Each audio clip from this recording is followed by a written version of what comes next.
et notamment l'interprétation des politiques qui vont briguer les suffrages au cours des élections qui suivront, et on pense bien évidemment essentiellement aux élections présidentielles et législatives. Voilà. Alors, donc, pourquoi est-ce que la RSE a pris sa place dans le champ de l'ensemble des thèmes qui ont été abordés? Tout simplement parce qu'on considère que l'entreprise est un petit peu au cœur des contradictions du monde moderne. C'est à la fois un lieu qui est soumis à la pression des consommateurs. Généralement, le consommateur, il demande quoi? Il demande beaucoup de qualité pour un prix peu élevé.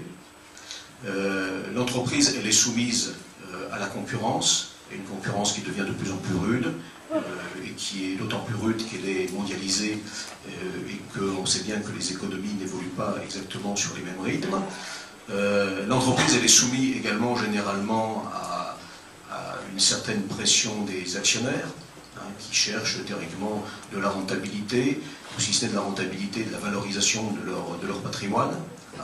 Que tout ça généralement s'exerce par des pressions sur les salariés de l'entreprise, sur la masse salariale, que l'entreprise c'est aussi au niveau individuel, quelquefois le lieu d'un certain individualisme, d'un certain cynisme, et que l'équilibre collectif n'est pas toujours la préoccupation principale. Et pourtant, le travail, il est, on ne peut pas le nier, au cœur d'une certaine cohésion sociale. Donc l'entreprise, qui est le lieu du travail, est donc par conséquent un lieu tout à fait incontournable.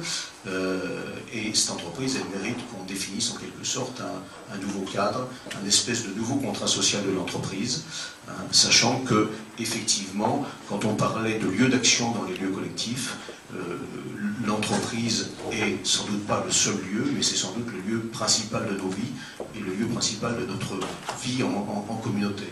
Voilà. Donc le groupe de réflexion donc, qui s'est attaché